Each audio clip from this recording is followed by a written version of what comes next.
నగరం నిశ్శబ్దంగా నిద్రపోతుంది.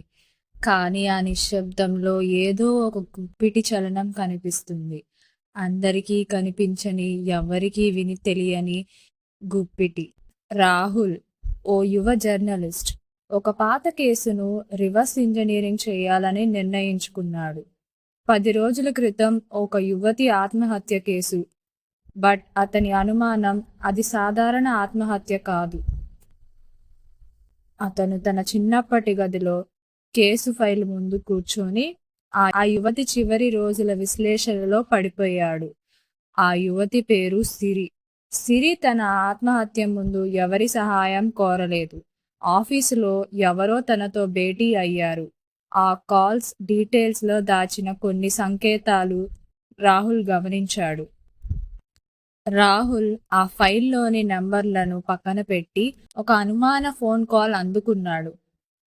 రాహుల్, ఈ కేసులో నువ్వు ఆగిపో, లేదంటే నీకు వెనక్కి మార్గం ఉండదు.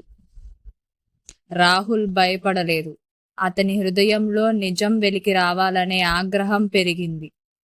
అతను తన స్నేహితుడు అజయ్, పోలీస్ కానిస్టేబుల్ ని కలిశాడు. అజయ్ కూడా ఈ కేసులో గూఢ రచన ఉన్నట్టు అర్థం చేసుకున్నాడు. రాహుల్ మరింతగా కేసు లొకేషన్స్, సిరి చివరి కాల్స్, సిరి స్నేహితురాలు చింతాతో మాట్లాడాడు. చింత చెప్పింది, సిరి ఆత్మహత్య కాదు, ఆమె పెద్ద రహస్యం తెలుసుకున్నది. దాన్ని వెల్లడించక శత్రువులు కనిపెట్టేశారు. ఆ మాటలు రాహుల్ హృదయానికి గాఢంగా హిట్ అయ్యాయి. మరింత వేగంగా పని ప్రారంభించాడు. చింతా వివరాలు చెప్పగానే కాల్ ముక్కుమాట అయ్యింది. రాహుల్ వెంటనే అజయ్కి ఫోన్ చేసి చింతా ఇంటికి వెళ్లాలని సలహా ఇచ్చాడు. ఆ రాత్రి రాహుల్, అజయ్ కలిసి చింతా ఇంటికి వెళ్ళగా వీధుల్లో ఇద్దరు మాస్క్ పెట్టుకున్న వ్యక్తులను చూశారు. వారు ఎవరికో అనుసరిస్తున్నారు. వారు తలుపుల దగ్గర ఆగి అనుమానాస్పదంగా అల్లర్లపై ఉన్న గిడ్డంగికి చేరారు. రాహుల్ ఆ గిడ్డంగిలోకి అడుగు పెట్టాడు. అక్కడ పురాతన శబ్దాలు, చీకటి, వింత గ్రంథాలు ఉన్నాయి. ఆ గిడ్డంగిలో ఒక దృష్టి గుంపు జరుగుతుంది. అక్కడ సిరి మరణానికి కారణమైన పాపం జారిపడింది. ఆ గుంపు పెద్ద రాజకీయ, వ్యాపార, మాఫియా కనెక్షన్లు కలిగి ఉంది. వారు సిరి తెలుసుకున్న రహస్యం వదిలేయకుండా కఠిన చర్యలు తీసుకున్నారు.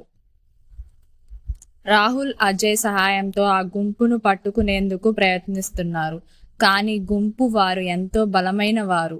రాహుల్ గెలవాలంటే చీకట్లో వెలుగును కనకూడదు. చివరికి రాహుల్ ఆ రహస్యాన్ని బహిరంగంగా చేసేందుకు వెబ్ మీడియా ద్వారా తన కథ ప్రచారం చేస్తాడు. ఆ కథ వెలుగులోకి వచ్చిన వెంటనే మాఫియా అస్తిత్వం కూలిపోతుంది.